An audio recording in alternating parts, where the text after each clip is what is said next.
Salut à toi, j'espère que tu vas bien. Aujourd'hui, on va parler de la crise d'angoisse. La crise d'angoisse que tu as souvent après avoir fait un infarctus ou un accident cardiaque. Pourquoi? Parce que tu as tendance à pas avoir confiance du tout en ton cœur. Du coup, chaque symptôme que tu ressens, tu flippes, tu as peur, ta respiration change, tu manques de respiration et tu peux partir en crise d'angoisse. Moi, la crise d'angoisse, j'en ai fait qu'une seule, mais alors elle était sacrément corsée au point que j'ai cru que je refaisais un infarctus, quoi. Et c'est Sophie qui était à côté de moi qui m'a dit oula, mais là t'es carrément en train de faire une crise d'angoisse, et qui m'a incité à contrôler ma respiration. Alors c'est facile à dire, mais quand tu es en pleine crise d'angoisse, c'est beaucoup plus difficile à faire. Mais le fait qu'il y ait eu quelqu'un à côté de moi et qui m'ait vraiment dit la manière dans laquelle il fallait que j'essaye de respirer, m'a incité à le faire, etc., ça m'a beaucoup aidé. Tu es peut-être seul, il n'y a peut-être pas quelqu'un tout le temps à côté de toi pour t'aider dans ce cas-là. Et peut-être que tu rencontres ce problème de crise d'angoisse. Tu as moyen de l'éviter un peu en amont, c'est de pratiquer la cohérence cardiaque. La cohérence cardiaque, c'est un mot qui paraît très scientifique, mais finalement c'est ni plus ni moins que de la respiration contrôlée.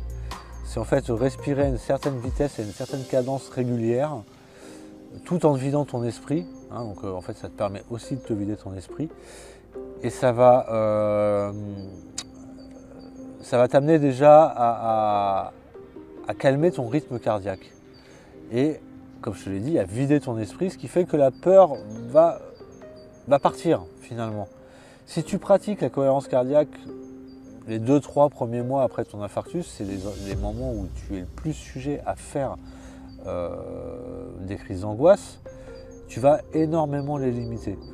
Alors moi j'ai attendu d'en faire une crise d'angoisse, une sévère comme je t'ai dit, pour ensuite me mettre à faire tout ça, et du coup j'en ai plus jamais refait. Voilà, j'en ai plus refait, donc est-ce que c'est lié à ça ou est-ce que je devais plus en refaire, je ne le saurais pas, mais en tout cas, quoi qu'il arrive, ça me fait énormément de bien.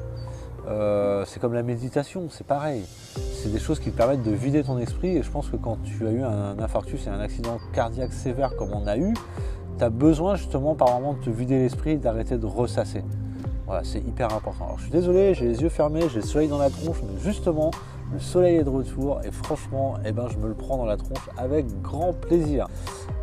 J'ai mon fiston qui est de l'autre côté, qui fait du vélo et qui s'éclate, et moi qui t'explique tout simplement que si tu as des problèmes d'angoisse, plutôt que de prendre des cachets chimiques qui vont te déglinguer plus la santé, essaye d'abord la cohérence cardiaque. Si ça ne marche pas, il sera toujours temps d'aller voir ton médecin et de prendre des cachets. Alors tu veux voir à quoi ça ressemble la cohérence cardiaque? Regarde, je vais te montrer juste un exemple, regarde.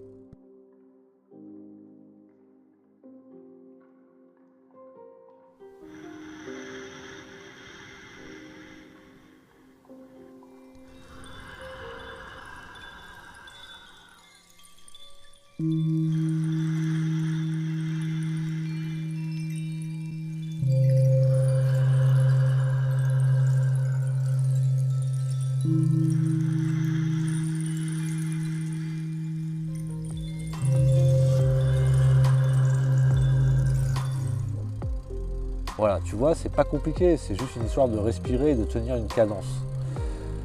Tu peux le faire le matin au réveil, tu peux le faire le soir au coucher, tu peux le faire à ta pause le midi. Une fois que tu es habitué, tu peux le faire sans la vidéo, tu peux le faire en comptant.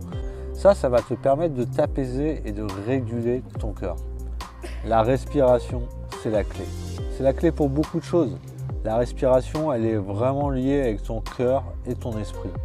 Si tu arrives à gérer ta respiration, tu vas arriver à gérer beaucoup de choses. Tu vas réussir à gérer ton stress, tu vas réussir à gérer ton rythme cardiaque, tu vas réussir à gérer tes crises d'angoisse.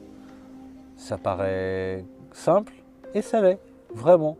Par contre, il faut le faire. Alors, effectivement, quand tu es en mode stressé, en mode angoissé, tu as du mal à t'y mettre, à te mettre dans l'action de faire quelque chose qui va t'apaiser, à respirer d'un certain rythme. Force-toi! Force-toi, il n'y a pas le choix. Si tu ne le fais pas, effectivement, tu n'y arriveras pas et tu seras contraint à prendre des cachetons, quoi. Ce que je ne te conseille pas, on en prend assez pour notre cœur, des cachetons, donc si tu peux éviter ceux pour là-dedans, voilà, évite-les. Je vais te partager dans le blog pas mal de vidéos, si tu veux, ou de liens qui vont t'amener vers d'autres sites qui vont parler plus de ça.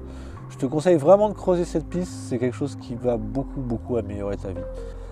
N'hésite pas à laisser des commentaires si tu as réussi à te sortir de tes crises d'angoisse, toi, avec d'autres solutions. N'hésite pas à les partager.